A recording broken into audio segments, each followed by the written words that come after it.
고린도전서 1장 17절 말씀 다 같이 일어서셔서 합독하시고 앉겠습니다. 고린도전서 1장 17절 말씀입니다. 네, 시작.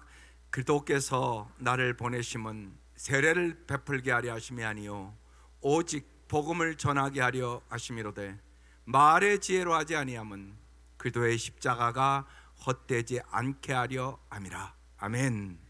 아니시죠? 하나님은 수많은 사람들 중에서 여러분을 왜 부르셨을까요?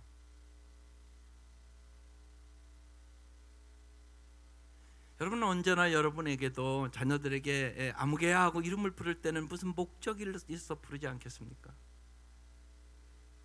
오늘부터 사순절이 시작되는 주일입니다. 2월 19일부터 4월 8일까지, 그리고 이제 부활주일을 맞이합니다. 지금 우리가 사는 세상은 매우 중요한 시기고 또한 그리스도 공동체에게는 중대한 기회입니다.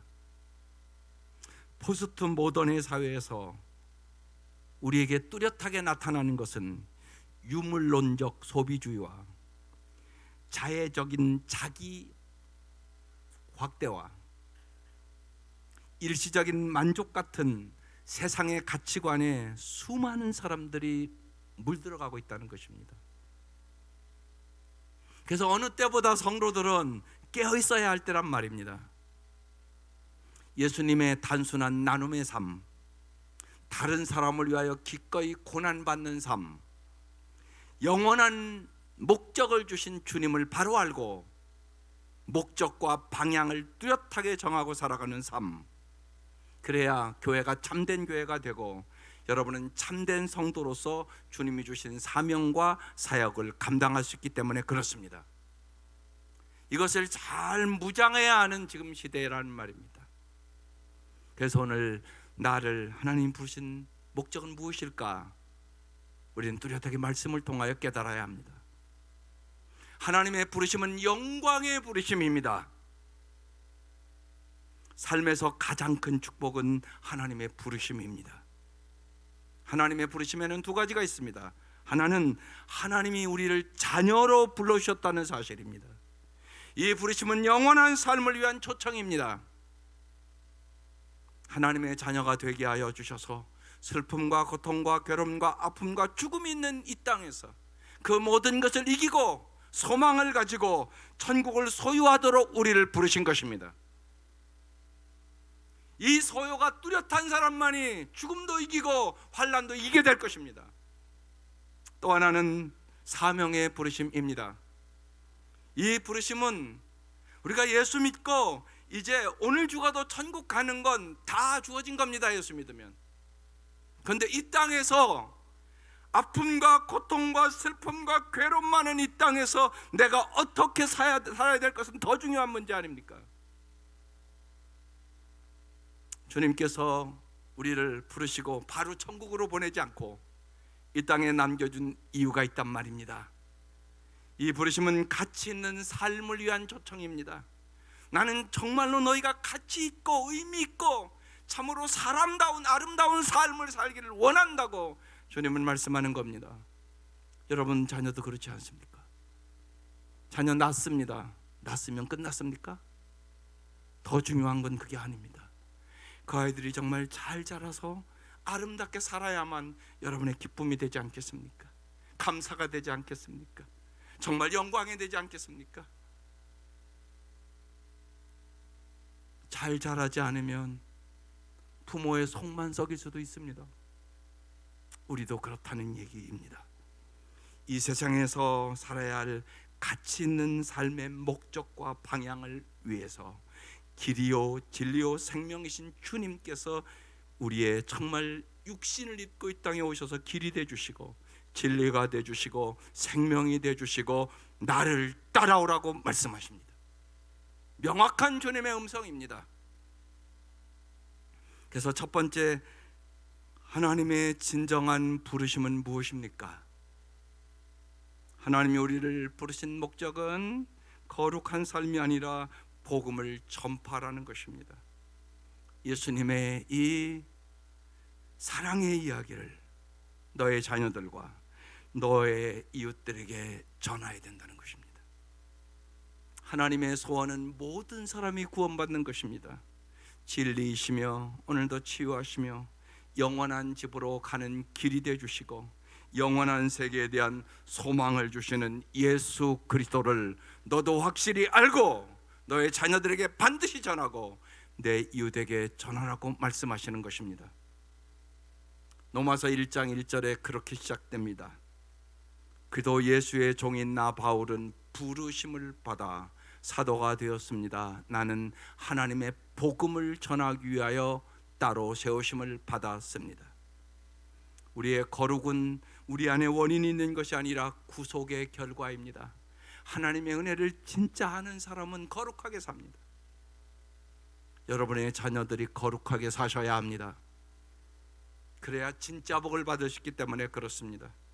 우리의 믿음을 구속의 결과로 나타나는 인간의 선함에 둔다면 여러분 시험이 올 때 그 믿음은 무너져 버리게 됩니다. 오늘 말씀을 다시 한번 보십시다. 그도께서 나를 보내심은 세례를 베풀게 하려 하심이 아니요 오직 복음을 전하게 하려 하심이로되 말의 지혜로 하지 아니함은 그도의 십자가가 헛되지 않게 하려 함이라. 본문에서 사도 바울은 두 가지를 대조하면서 말합니다. 하나는 세례를 베푸는 일이요 또 하나는 복음을 전하는 일입니다. 이 둘의 차이가 무엇일까요? 세례를 베푸는 일이 자신을 드러내는 일이라면 복음을 전하는 일은 예수 그리스도를 드러내는 일입니다. 주님이 십자가에서 나를 위하여 무엇을 해주셨는지, 여러분 정말로 십자가의 은혜를 아는 사람만 죄책감과 수치감과 후회감과 세상의 모든 죄악에서 해방될 수 있습니다. 그렇지 않으면 예수 믿는다고 하면서 평생 죄책감에 삽니다. 평생 수치감에 살아갈 수도 있습니다. 십자가의 능력만 우리를 죄책감에서 해방시킵니다. 수치감에서 해방시킵니다. 그래서 그도의 십자가가 헛되지 않게 하려 함이라고 말씀하는 것입니다. 세례 베푸는 일이 자신의 성취에 초점을 맞추고 있다면 그도의 복음을 전하는 일은 그리스도에게 중심을 맞추고 있는 것입니다. 만일 개인의 성화가 목적이라면 과연 사명을 감당할 사람이 여기 누가 있겠습니까? 또한 만일 우리의 노력으로 거룩함을 이루었다면 아름다운 기도의 구속보다는 자신의 성취를 우리는 드러내고 자기 자랑을 하고 살 것입니다. 우리는 오직 기도를 높이는 사람이 될 때 다른 것을 높이려는 유혹에서 참다운 자유를 얻을 수 있게 됩니다. 그런데 여러분, 부르심을 입은 자들이 왜 자꾸 넘어질까요? 이 코로나 사태로 말미암아 수많은 교회가 무너졌습니다. 수많은 사역자들도 무너졌습니다. 수많은 목사도 무너졌습니다. 여러분, 왜 그런 일이 일어난다고 생각합니까? 넘어지는 이유는 하나님을 더 알려는 노력보다 자신의 거룩함을 위해 열정을 쏟았기 때문인 것입니다. 사역자들이 실패해서 쓰러지는 이유는 그들의 관심이 하나님께 있지 않고 자기의 의로움을 보이려고 하는 데 있기 때문에 그렇습니다. 여러분의 삶은 그리스도를 높이는 데 있습니까? 세상의 성공에 있습니까? 세상 성공하려고 교회 왔습니까? 잘 생각하셔야 할 것입니다. 거듭남은 철저하게 하나님의 은혜로 오는 것이요, 우리가 넘어지지 않고 사역하고 아름답게 살아갈 수 있는 비결은 끝까지 하나님의 은혜를 붙드는 것입니다.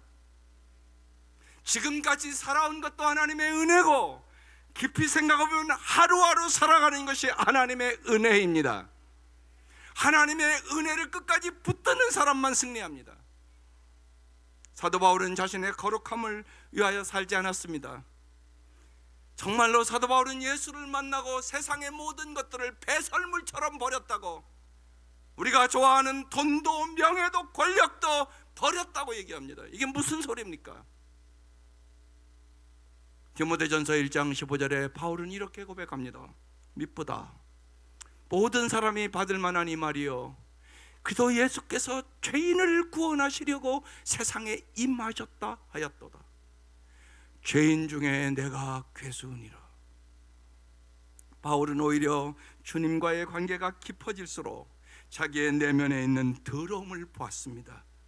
그래서 그 자신에 대하여 나는 죄인 중에 괴수라고 고백했지만 사명자로 사는 데는 아무런 문제가 없었습니다.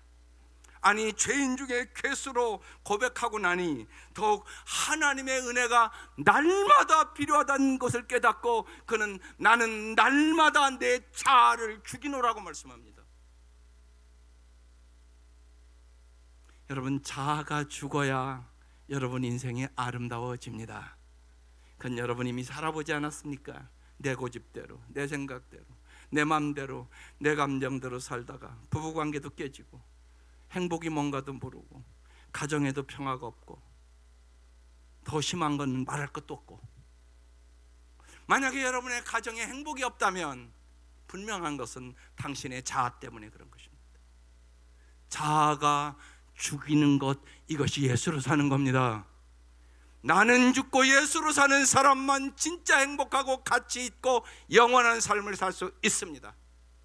사도 바울이 그 고백을 하는 것입니다. 하나님께서 자격이 있어서 부름받은 사람은 여기 아무도 없습니다. 하나님이 쓰시는 사람들은 하나님의 부르심을 듣고 예 하고 응답한 사람들입니다. 우리는 우리의 부르심의 목적을 잊지 않아야 하는 것입니다. 우리를 하나님의 자녀로 부르신 목적은 사람을 사랑하고 섬기고 기도하면서 예수를 믿어 생명을 얻고 예수님의 제자의 삶을 살게 하는 것입니다. 그것이 정말 사람다운 사람으로 사는 길이기 때문에 그렇습니다. 그 길이 정말로 참다운 가치 있고 행복한 삶이기 때문에 그렇습니다. 하나님의 자녀들이 하나님의 이 부르심의 목적을 가지고 살 때 우리는 정말로 행복하고 보람 있는 삶을 삽니다. 하나님의 백성이 하나님이 주신 목적을 잊어버릴 때 우리는 솔로몬의 전도서의 고백처럼 헛되고 헛되고 헛되고 헛되고 헛된 삶을 살았다, 이렇게 고백할 수밖에 없다는 사실을 빨리 깨달으셔야 합니다. 그래서 전도서 12장 마지막 결론이 뭔지 아십니까? 일의 결국을 다 들어봤으니 내가 세상의 부귀영화도 쾌락도 다 누려보고 깨달은 것, 하나님을 경외하고 하나님의 명령대로 살아가는 것이 인간의 본분이니라. 돈과 명예와 권력이 필요 없다는 얘기 아니올시다.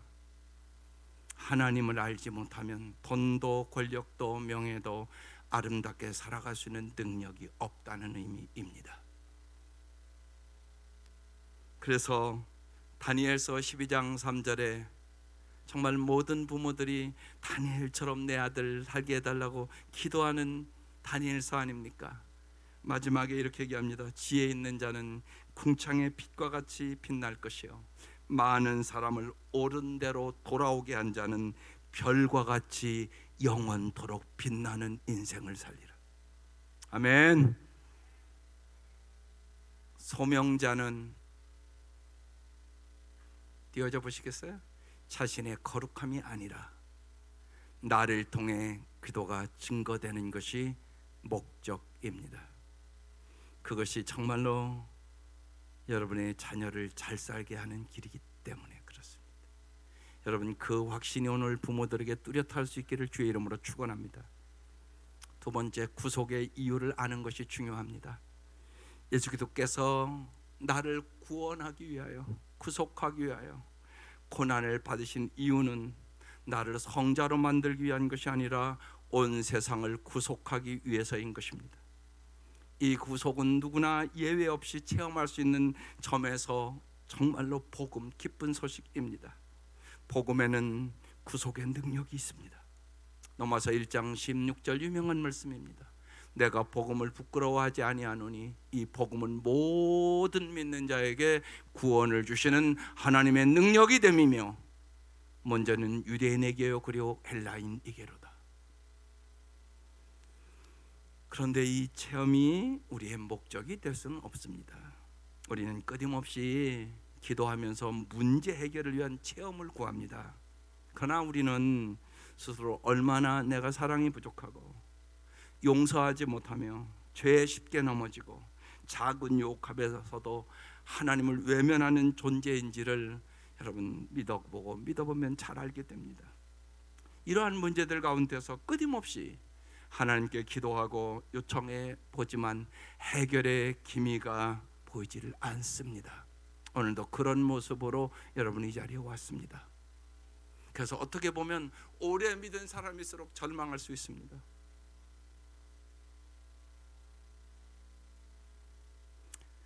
우리의 인생의 수많은 문제들, 영원히 해결할 수 없는 인생의 문제들이 많기 때문에 그렇습니다. 그런데 바울도 우리에게 통일하게 외칩니다. 로마서 7장의 말씀이 그 말씀입니다. 유명한 말씀입니다. 나는 비참한 사람입니다. 누가 이 죽음의 몸에서 나를 건져 주겠습니까? 나를 이 죄의 삭슨 사망인 이 몸에서 누가 건져 주겠습니까? 우리 주 예수 그리스도를 통하여 나를 건져 주신 하나님께 감사를 드립니다. 여러분, 매주 예배 드릴 때 이 감사가 있어야 하는 겁니다. 십자가 앞에 이 감격이 있어야 하는 것입니다. 그러니 나 자신은 마음으로는 하나님의 법을 섬기고, 그래요, 설교 들으면 그렇게 살아야지 그러고 따라가잖아요. 그런데 육신으로는 죄의 법을 섬기고 있습니다. 사랑해야 한다는 거, 용서해야 된다는 거, 인내해야 된다는 거, 정말 듣기는 속히하고 말하기는 더디하고 성내기는 더디하는 것이 잘 사는 것이라고 알고 있는데 삶에서는 잘 안 됩니다. 이게 내 모습이란 말입니다. 그러나 바울의 인생 속에서 한 가지의 열정은 하나님의 복음을 전파하는 것이었습니다. 바울은 복음을 전하는 열정으로 인하여 온전하지 못한 자신의 문제를 개의치 않았습니다. 그가 죄에 대하여 무감각했다는 것이 아니라 연약하고 무너지는 자신의 모습 속에서 언제나 하나님의 은혜를 구하는 사람이 되었다는 의미입니다. 정말입니다. 날마다 순간순간 하나님의 은혜를 구하지 아니하면 우리는 넘어지고 자빠지고 쓰러지고 낙심하고 절망합니다. 그게 인생이란 말입니다. 날마다 하나님의 은혜를 구하는 사람들이 되시기를 바랍니다. 하나님이 은혜 주지 아니하면 하루도 우리는 정말로 참 기쁨과 만족과 평안 속에 살 수가 없습니다. 사도 바울은 이것을 깊이 깨닫고 이제 고린도후서 4장 8절에 이런 고백을 합니다. 우리가 모든 일에 괴로움을 당해도 꺾이지 않으며 난처한 일을 당해도 실망하지 않고 핍박을 받아도 버림을 당하지 않으며 맞아서 쓰러져도 죽지 않습니다. 우리가 이렇게 항상 예수의 죽으심을 몸소 체험하는 것은 예수의 생명이 우리의 몸에 나타내게 하려는 것입니다. 사도 바울은 어떤 체험이나 기적을 구하며 자신에게 찾아오는 문제를 해결하기보다 기꺼이 주님을 생각하며 주님의 십자가의 고난을 감수하며 예수의 흔적을 전하기 위하여 살았다는 것입니다. 베드로가 예수님의 매력에 매여 인간적인 동기로 주님을 따르다가 그는 3번씩 주님을 배신하고 낙심했지만 부활하신 주님은 다시금 찾아가셔서 그를 만나주시고 요한의 아들 시몬아, 내가 이 사람들보다 나를 더 사랑하느냐? 다시금 주님의 그 변하지 않는 영원한 사랑을 확인시켜 주시고 그는 성령을 충만하게 받은 후 끝까지 주님 앞에 쓰임받는 사도가 되었습니다. 그리고 그는 주님의 그 사랑으로 순교했습니다. 따라서 우리도 3번째 부르심에 합당한 자가 되어야 합니다. 여러분, 오늘 이 아침 여기 왜 왔습니까? 정말 하나님 앞에 부르심에 합당한 자가 되기를 소원하십니까? 고린도전서 9장 16절에 사도 바울은 내가 복음을 전할지라도 그것이 나에게 자랑거리가 될 수 없습니다. 나는 어쩔 수 없이 그것을 해야만 합니다. 내가 복음을 전하지 않으면 나에게 화가 미칠 것입니다. 여러분도 그렇게 생각하고 사십니까? 내가 복음을 안 전하면 저주받을 것 같아, 이런 생각이 마음에 진짜 있습니까?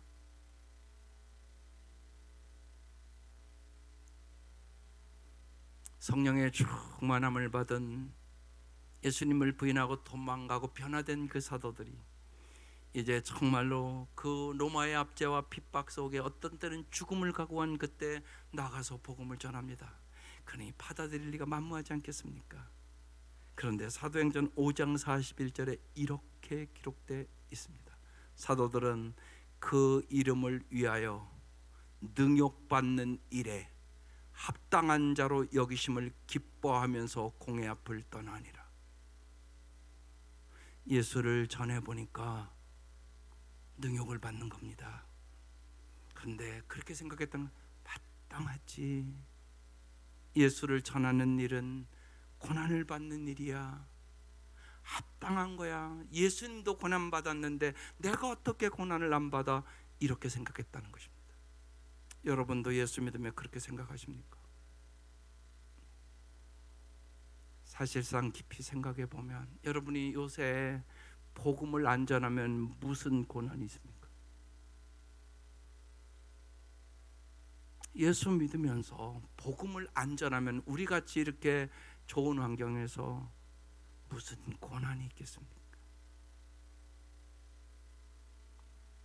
부르심에는 자원하는 부르심과 강권한 부르심이 있습니다.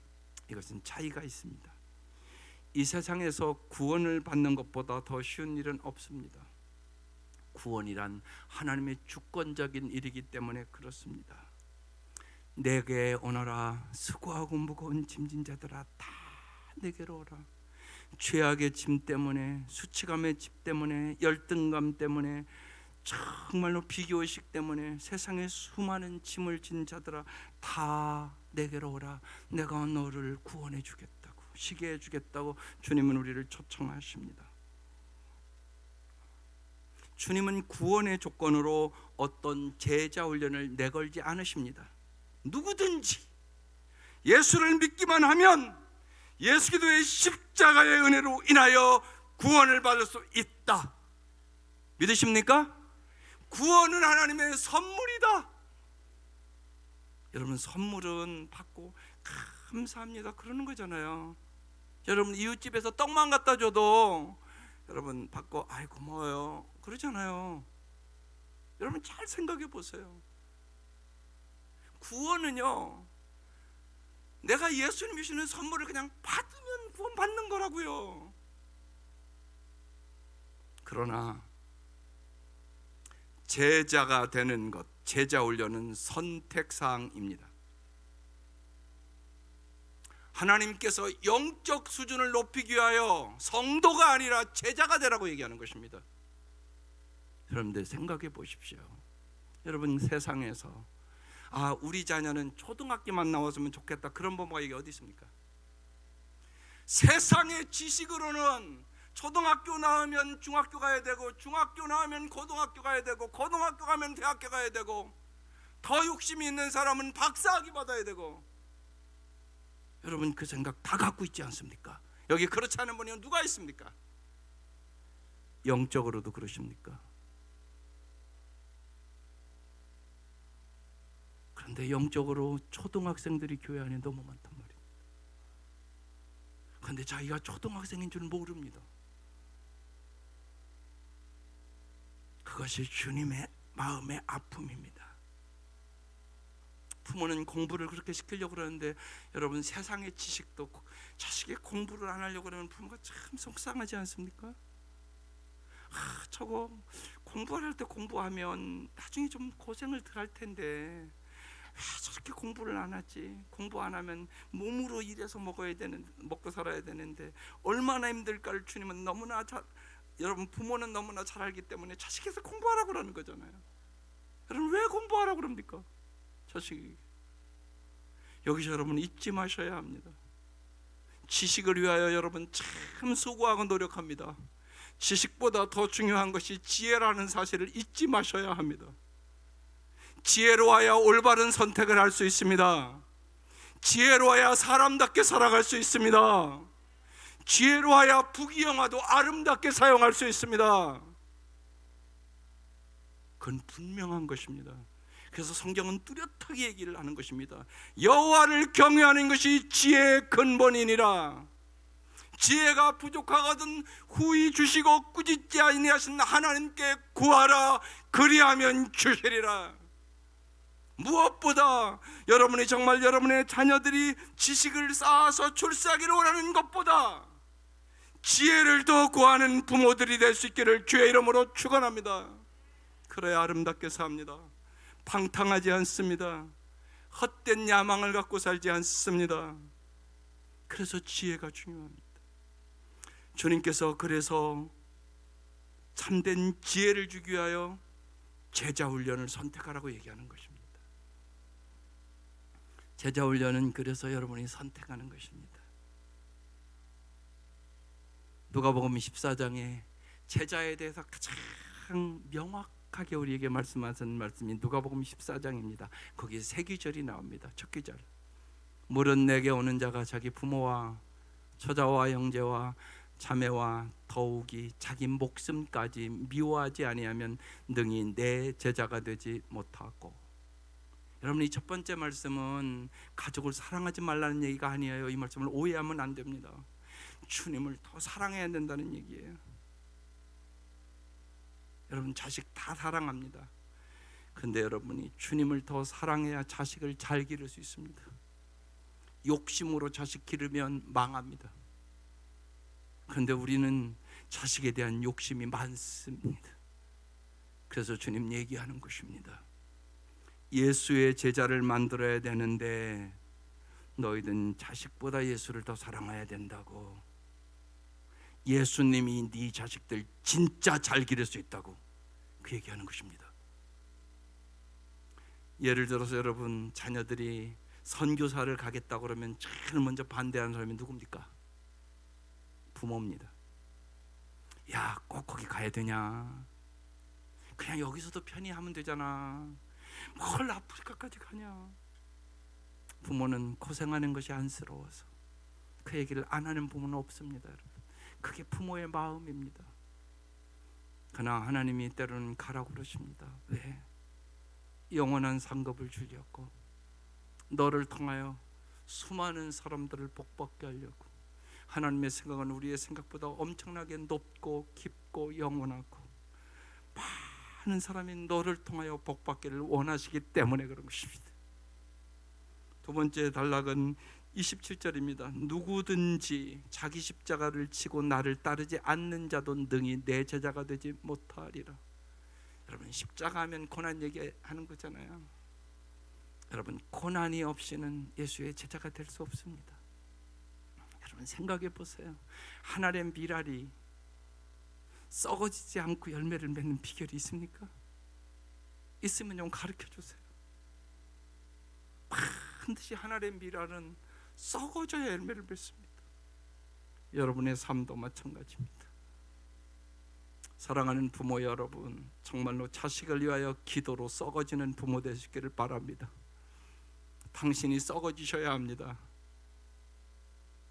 만약에 아직도 내 가족들이 구원을 얻지 못했다면 여러분은 더 썩어지셔야 됩니다.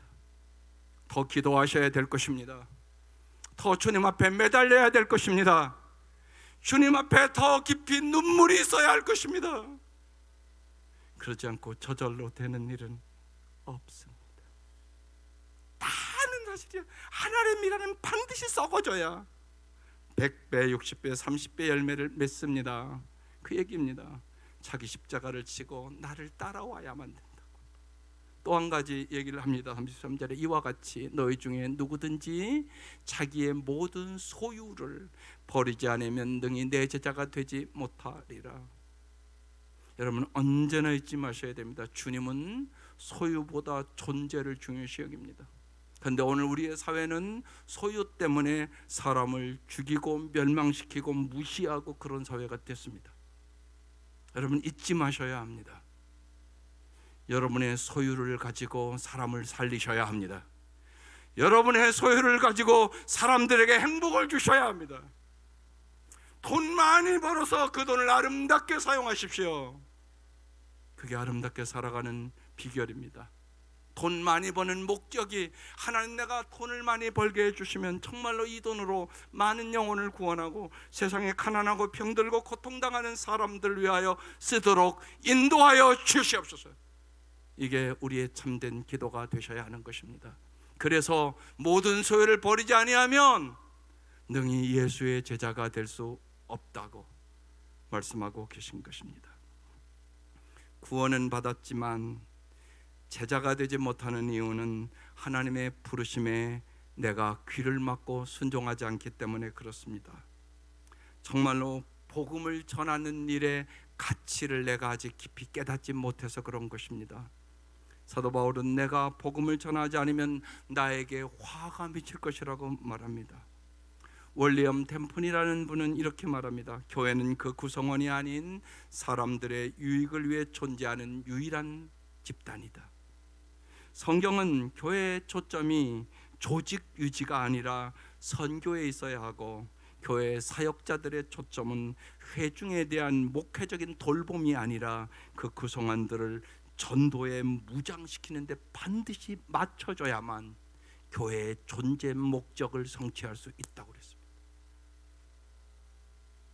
여러분이 정말로 영혼을 불쌍히 여기고 어떻게 하면 내 가족을, 내 이웃을, 내 사랑하는 사람들을 이 예수의 사랑을 알게 할까? 이것이 여러분의 목적이 되셔야 합니다. 바울은 빌립보서 3장 8절에 유명한 얘기를 합니다. 이 세상의 어떤 것도 내 주 예수 그리스도를 아는 것과 비교되지 않습니다. 예수 그리스도를 위하여 나의 모든 것을 버렸습니다.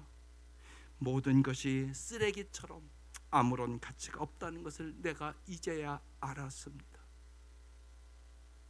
바울은 복음을 전하기로 마음을 먹은 후 세상의 자랑거리를 부귀와 영화를 배설물처럼 버렸다는 얘기입니다. 우리가 하나님의 부르심에 귀를 막는 이유는 세상의 영광, 사람의 칭찬과 인정 등 그들을 아는 지식을 막는 장애물을 우리가 버리지 않고 우선순위가 바뀌기 때문에 그렇습니다. 세상의 것들을 배설물로 여기지 않으면 하나님의 부르심을 따라 살 수는 없습니다. 그러면 우리는 어떻게 인정의 욕구에서 벗어나 참된 주님의 부르심 앞에 설 수 있습니까? 아까 로마서 1장 1절 바울은 복음서를 쓸 때마다 꼭 1절에 거의 이 말씀을 씁니다. 그도 예수의 종인 나 바울은. 여기 종이라는 단어가 그렇게 중요한 단어란 말입니다. 여러분 정말 예수를 믿는다는 거, 예수가 여러분의 주인이십니까? 진짜 예수가 여러분의 주인이십니까? 그럼 나는 종이 되는 것입니다.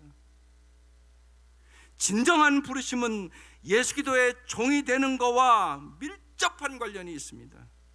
종은 무엇을 하고 어디에 갈지 스스로 결정할 수 없습니다. 육신의 자랑거리를 버리지 못하는 한 주님께 순종하는 종의 모습을 가지지 못합니다.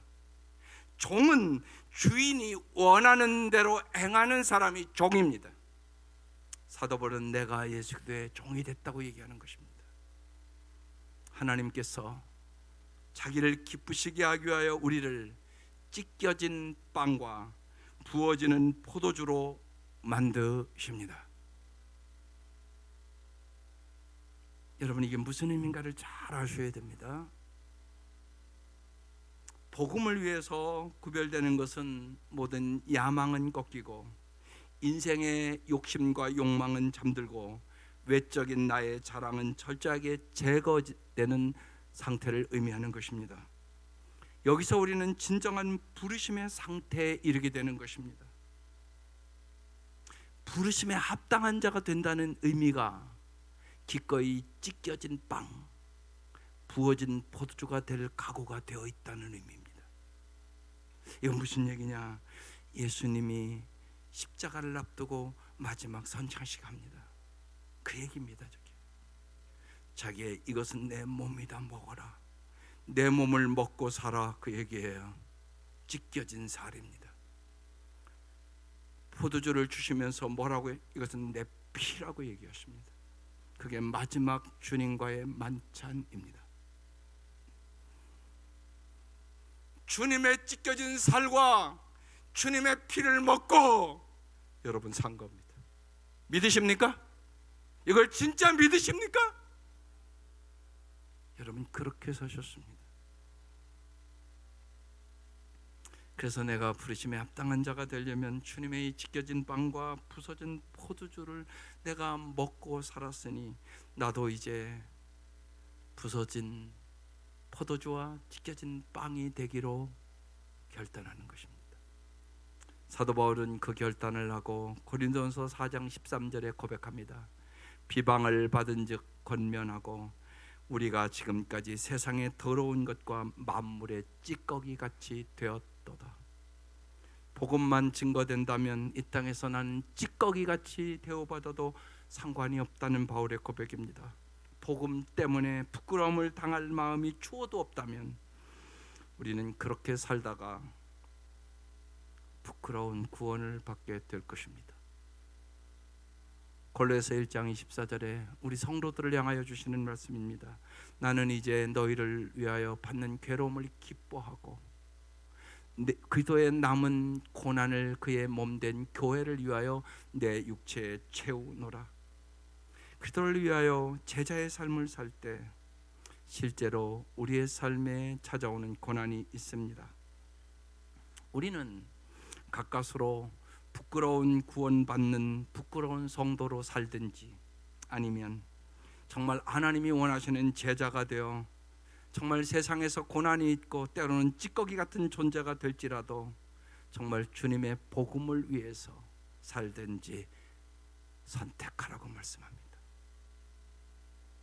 여러분 어떤 선택을 하겠습니까? 복음을 위하여 정말 나를 부르셨다는 사실을 깊이 깨닫고 우리 진실로 기꺼이 주님의 부르심에 합당한 삶을 살아가는 제자들이 되시기를 바랍니다. 주님은 우리를 그냥 성도로 살아라고 부른 것이 아니올시다. 그래서 여러분 교회의 중요한 것, 우리가 세상을 변화시키고 가정을 변화시키고 변화시키는데 누가 변화시킵니까? 여러분이 제자가 되지 않으면 세상을 변화시킬 수 없습니다. 아니, 내 가정도 변화시킬 수 없습니다. 그게 현실입니다. 오늘 한국교회에 하나님은 엄청난 부흥과 은혜를 주신 한국교회입니다. 하나님은 오늘 교회에 뭐라고 말씀하십니까? 제자가 되어 부르심에 합당한 너의 삶으로, 너의 입술로 복음을 전한 자가 되기를 원하노라. 이것이 오늘 이 아침 여러분을 향한 주님의 음성입니다. 주님의 부르심에 합당한 삶을 살기 위하여 결단하시기를 주의 이름으로 축원합니다. 기도드리겠습니다.